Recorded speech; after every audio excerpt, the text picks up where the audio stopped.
saya lagi fokus ke yang ini, tiba-tiba sebelah sini turun kaki macan.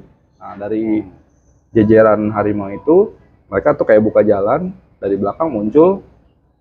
Nah, kalau yang ini saya karena pernah dengar-dengar cerita, yang saya langsung, oh salam, yang Prabu Siliwangi.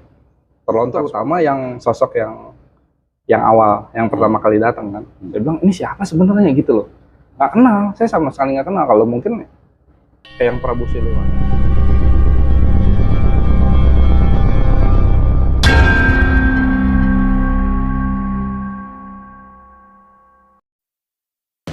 Halo pemirsa MBA Film, apa kabar semuanya?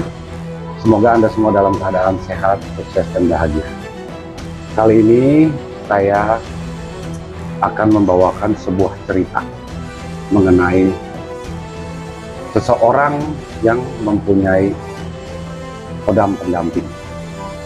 Jadi kodam pendamping ini adalah kodam yang dimiliki oleh kawan saya sendiri.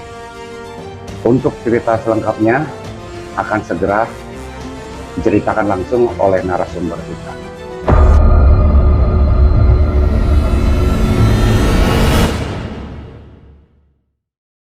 Di sebelah saya ini sekarang sudah ada kawan saya, panggilnya apa? Panggil Bro aja ya? Ya, bro aja. Nah, soalnya gini ya teman-teman ya, saya silakan perkenalkan dulu deh. Saya bernama Dedi. Ya, oke. Bro Dedi ini sebenarnya adalah teman saya waktu SMP ya bro ya. Bro, ini kita katanya kan lu ada cerita tentang kehidupan lu nih yang unik gitu loh. Nah kebetulan di MBA Film ini kan kita memang mencari kisah-kisah mistis, spiritual, supranatural yang berhubungan dengan ya metafisik lah. Bisa nggak diceritain bro untuk sobat-sobat MBA Film? Bisa, semoga bisa menjadi pelajaran juga ya. Jadi kalau awal mulanya itu saya sebenarnya nggak tahu punya kodam pendamping. Awal mulanya saya nggak tahu sama sekali. Awal mulanya saya nggak tahu. Dan kalau dibilang melihat secara langsung, maksudnya dari kita kenal dulu ya, saya nggak pernah lihat. Nggak pernah lihat.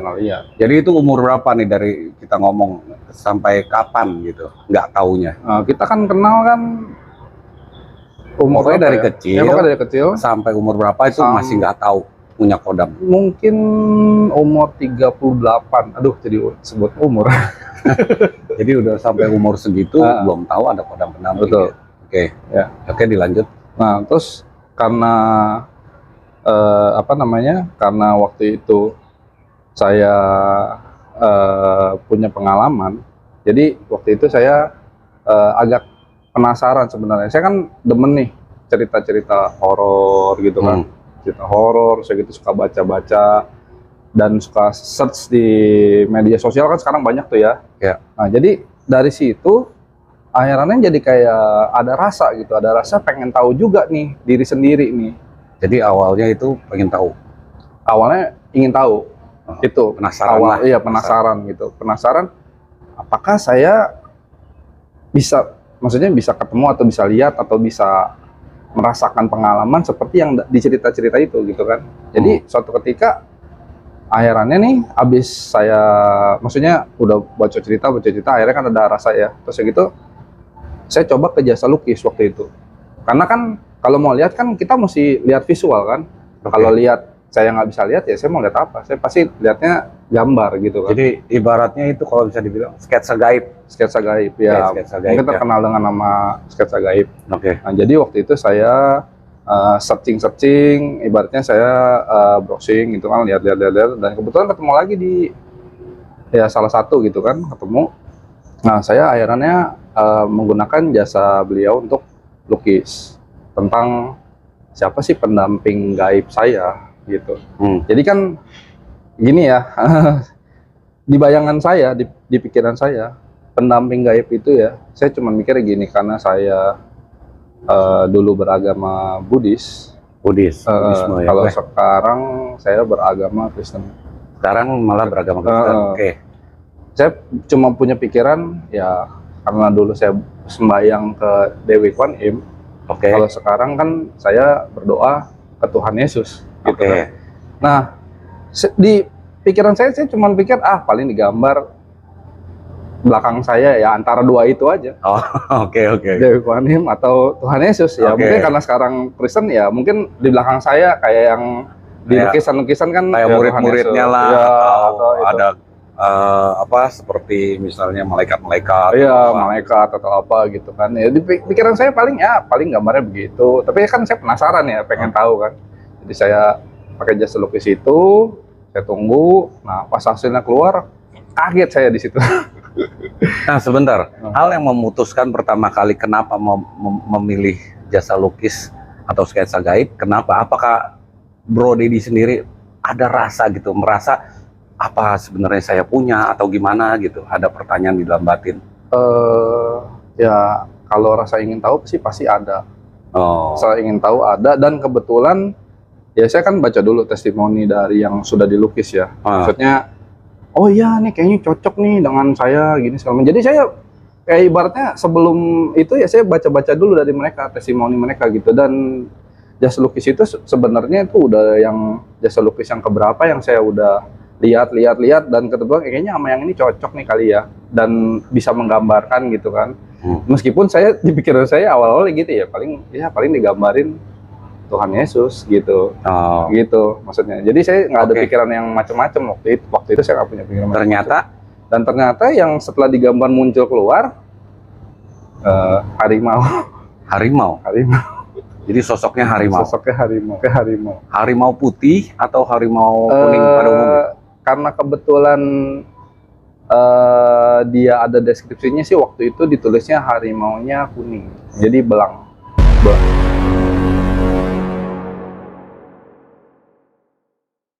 Belang kuning waktu itu dibilangnya. Jadi saya mikirnya, wah, mentang-mentang saya pria gitu kan, mungkin untuk menunjukkan maskulin atau bahwa saya maksudnya pria biar maco atau gimana, digambarinnya harimau. Saya mikir begitu. Saya bilang, wah ini mah kayaknya salah, kayaknya maksudnya salah lihat kali atau gimana gitu kan. Jadi saya agak bilangnya apa ya, skeptis ya. Jadi kurang percaya gitu.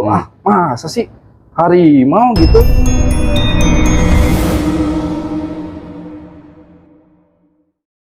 Dia sih ngomong gini doang.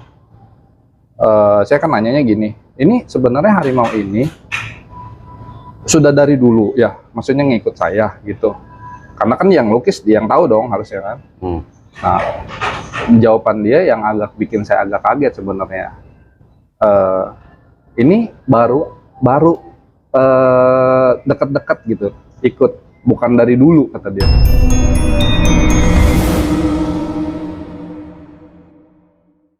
Bukan dari kamu masih kecil, bukan kamu dari masa dulu, tapi baru. Kenapa dia bisa ngomong gitu? Nah, dia nanya saya, dia bilang, kamu pernah pergi ke gunung nggak? Ke gunung, dia bilang. Ke gunung, daerah Jawa Barat, dia bilang begitu. Oke. Nah, saya langsung, waduh. Ya saya sih abis kegiatan outing ya, sama tempat kerja gitu kan, outing. Jadi memang saya abis dari gunung, tapi ya saya nggak tahu. Nggak ritual aneh-aneh. Orang namanya ikut outing tempat ya, kerja, outing. Iya, bukan ibadah, bukan ziarah. Ya, dan dia yang sosok harimau itu ngikut saya katanya dari situ. Gitu.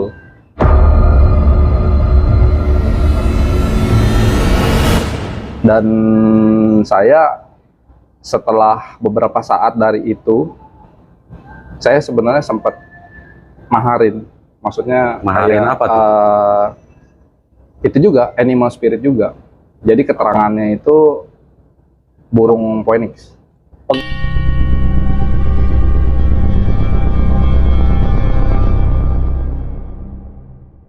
Nah, dari pengisian kodam itu, saya penasaran lagi nih. Jadi kan kalau saya pikir kan, kata si jasa lukis itu, saya ada sosok harimau. Nah, sekarang nih saya udah punya burung nih, phoenix nih gitu kan. Oke. Jadi, saya coba ke jasa lukis lain. Perbandingan dong, Oke. namanya kita secara harus logika aja cari gitu. tahu ya, Iya, ini hoax atau oh, enggak ya. bener nggak sebenarnya gitu kan. Nah, akhirnya saya cari-cari lagi dan kebetulan ketemu lagi ada satu yang cocok menurut saya udah baca juga testimoni. Nah, saya minta digambarkan oleh jasa lukis itu. Jadi ini antara si pengisian dengan jasa sketsa itu berbeda ya? Beda orang. Beda. Mereka ini nggak ada yang saling kenal. Maksudnya saya kan ya cari ntar ke sana, ntar cari ke sini gitu kan. Dan jasa lukis yang kedua ini beda orang, beda sama sekali. Dan saya nggak pernah cerita juga ke dia, saya punya harimau, enggak, saya nggak pernah sengaja cerita. memang sengaja diam dulu saya ya? pengen ngetes ya ibaratnya gitu, pengen tahu gitu sebenarnya bener apa enggak sih gitu kan. Gitu akhirnya setelah dia lukis yang jasa lukis 2, dia kasih lihat saya kan, ya pokoknya saya mikirnya sebelum saya lihat saya cuma mikirnya gini, harusnya ya kalau dia lukisnya benar ya ada harimau, ada burung phoenix. Kalau emang sampai dia bisa, maksudnya dalam arti waktu itu, ya mungkin memang bener si harimaunya. Dan kalau memang dia bisa yang phoenixnya, wah, saya acuin jempol. Berarti akhirnya gimana? Nah, hasil akhir lukisannya luar biasa. Dua-duanya dong. Dua-duanya Harimau dan burung phoenixnya digambarkan dengan baik, dengan bagus.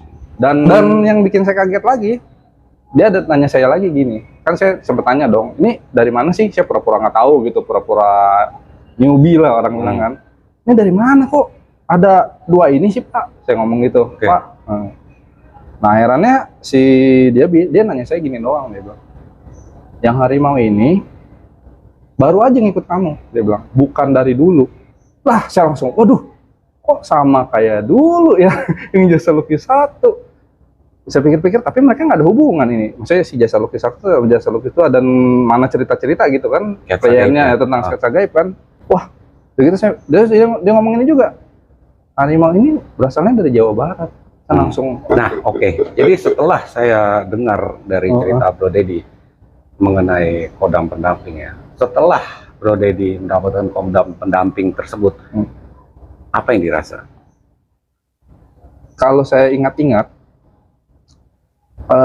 secara emosi mungkin ada pengaruh ya, secara emosi ya. Waktu itu sempat ya, mungkin pulang dari situ saya sempat kayak agak gampang marah sih gitu. Oh. Cuman kan waktu itu saya nggak tahu ya ada itu. Gitu. Jadi temperamen lah ya. Kayak temperamen. Iya.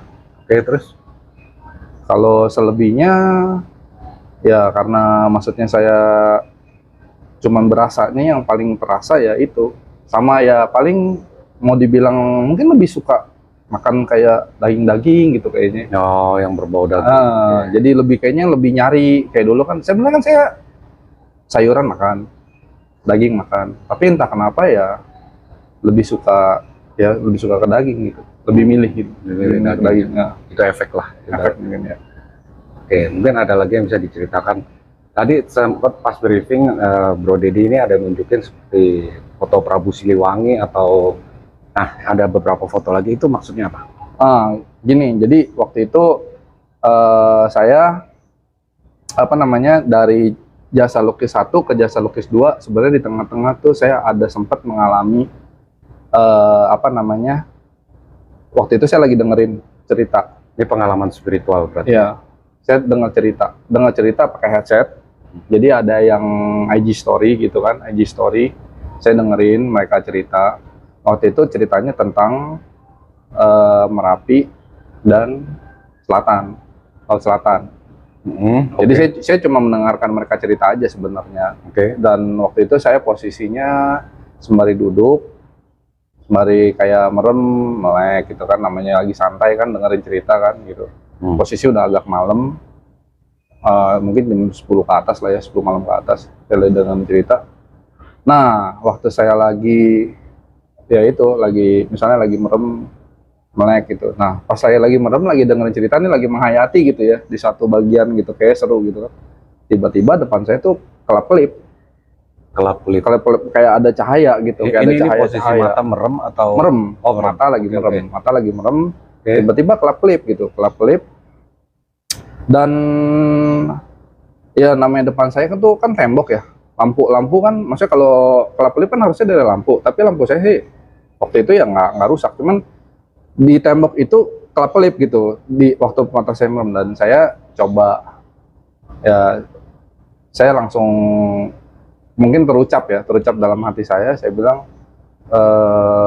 salam gitu. Ini dengan siapa gitu.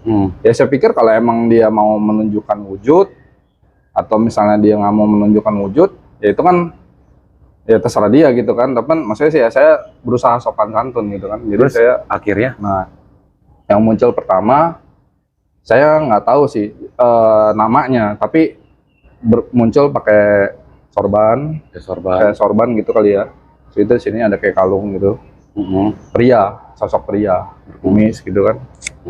Saya pikir wah kok kayak siapa ya, saya lagi mikir-mikir tuh sembari begini kan, aduh ini sampai saya stop dulu tuh cerita kan. Itu pas lihat sosok itu nggak tahu dia itu siapa? Iya, saya nggak tahu, saya pikir siapa ya, seumur-umur, maksudnya saya kan ya kalau sembahyang ya saya bilang Dewi Kwan Im, Tuhan Yesus. Nah ini siapa? Itu kan saya nggak tahu gitu. Kalau di di teman-teman yang muslim kan nggak pernah sebut apa gitu kan. Nah jadi saya pikir oh ya udah siapa ini, saya kan juga nggak tahu kan. Segitu memang dia juga nggak sebutkan nama. Segitu saya cuma bilang ya salam Eyang, nggak tahu kenapa terucapnya pokoknya salam Eyang gitu. Dia bilang ada keperluan, iya spontan gitu, ada keperluan apa gitu. Gitu saya coba tanyakan baik-baik gitu kan. Segitu, nah dia belum mengucapkan kata, belum ada suara, belum apa. Di sebelah sininya dia itu muncul kaki macan. Kaki. Iya, kakinya dulu. Ini kita posisi mata masih merem. Masih merem, oke. Posisi mata masih merem. Saya belum berani buka mata sama sekali karena ya nggak tahu ya, secara insting mungkin menyuruh saya untuk ya udah jangan buka mata dulu gitu, coba merem, fokus gitu, fokuskan aja gitu. Jadi akhirnya saya lagi fokus ke yang ini, tiba-tiba sebelah sini turun kaki macan. Saya langsung tegas tuh, wih kaki macan, daru langsung dia begitu. Jadi kayak dari sesuatu yang nggak ada gitu ya, mungkin apa ya bilangnya ya, kaki tapi ininya kan kayak nggak kelihatan apa-apa gitu kan. Tiba-tiba dia kayak turun gitu, muncul semua di belakangnya bro. Waduh, macan semua keluar. Ada banyak. Ada berapa? Kurang lebih. Kemungkinan sih 8 apa 9 pasukan apa 10 ya, gitu ya. Jadi yang pertama kali muncul itu kepalanya ya? Kayaknya sih genap ya. Kayaknya sih genap. Saya ingat saya sih antara 8 sampai 10 gitu. Oke. Sampai 8 sampai 10 dan mereka tuh langsung kayak bikin formasi, ngaung-ngaung tapi nggak ada suara. Saya sampai apa ini? Suaranya nggak ada? Iya, maksudnya mereka posisi kayak lagi mengaum, tapi saya nggak denger. Nggak denger, ya nggak tahu ya namanya, nggak bisa lihat sebenarnya kan, atau gimana. Ini pengalaman yang sebenarnya yang di luar apa ya, di luar dari gitu kan. Jejeran harimau itu mereka tuh kayak buka jalan dari belakang muncul. Nah kalau yang ini saya karena pernah dengar cerita, yang saya langsung salam Eyang Prabu Siliwangi, terlontar spontan juga. Kenapa bisa begitu? Memang sosoknya itu gimana? Berpakaian dan karismanya seperti yang saya lihat di foto-foto. Mungkin foto-foto atau lukisan. Ini jadi saat Eyang Prabu Siliwangi atau harimau ini muncul, nah Eyang yang pertama itu yang masih ada di sebelah sini ya. Oh gitu. Dia masih ada. Jadi si Eyang ini masih di sini, yang harimau dan Eyang Prabu Siliwangi dari sebelah sini. Gitu kan sosoknya ya begitu berwibawa gitu, maksudnya ya gagah gitu ya, karismatik, dan depannya macan. Siapa yang gimana ya rasanya kayak waduh, saya langsung gimana ya, waduh ini luar biasa nih pemandangan ini gitu kan, maksudnya bisa ketemu, bisa lihat ini, waduh saya bilang ini kok tumben-tumbenan gitu kan, ada bisa melihat seperti ini, saya mimpi apa gitu kan. Dan saya coba tanyakan juga, ya salam Yang, ada keperluan apa ke sini. Sementara saya sembari melihat yang kanan masih berdiri juga. Gitu. Akhirnya saya tanyakan, memang nggak ada suara yang saya dengar. Tetapi di dalam pikiran saya, di dalam kayak batin saya seperti ada sesuatu rasa yang berkata gitu ya, kamu, maksudnya saya masih dalam wilayah Prabu Siliwangi. Kamu, maksudnya saya masih dalam wilayah Prabu Siliwangi. Jadi kalau menurut saya, jadi saya udah dengar cerita Bro Dedi ya. Apa yang saya tangkap dan saya cerna di otak saya dan saya lalui batin itu sebenarnya adalah yang pertama itu yang bersorban itu sebenarnya kita biasa menyebutnya orang-orang spiritual dengan Eyang Raden Surya Kencana. Iya. Gitu loh. Iya. Jadi benar ya? Iya. Jadi Setelah saya browsing, iya nama itu yang muncul. Oke. Jadi Eyang Raden Surya Kencana itu memang masih berhubungan dengan Prabu Siliwangi itu sendiri. Iya. Mungkin kalau menurut legendanya saya kurang paham ya, tapi kalau secara batinnya atau spiritualnya memang mereka berhubungan. Gitu loh. Entah kalau bisa dibilang di kerajaan ini patihnya atau apa, saya kurang paham. Gitu loh. Kalau menurut saya sih ya, sobat MBA Film, ini Bro Dedi ini beruntung sekali, gitu loh, bisa bertemu dengan sosok Prabu Siliwangi secara langsung dan yang Raden Surya Kencana beserta pengikut-pengikutnya. Jadi harimau-harimau dari Siliwangi lah itu kita sebutnya, dari ke kerajaan Pajajaran. Pajajaran, ya. Oke, jadi menurut saya cerita ini adalah fakta. Apa yang dia diceritakan oleh Bro Dedi itu adalah pengalaman pribadinya. Terlepas teman-teman percaya atau tidak, itu kita kembalikan masing-masing ya. Karena kan Anda sendiri yang mengalaminya. Kalau menurut saya cerita ini fakta valid. Gitu. Oke deh, terima kasih Bro Dedi. Terima kasih Sobat MBA Film sudah menyaksikan. Sampai jumpa pada video-video selanjutnya. Semoga semua makhluk berbahagia. Rahayu.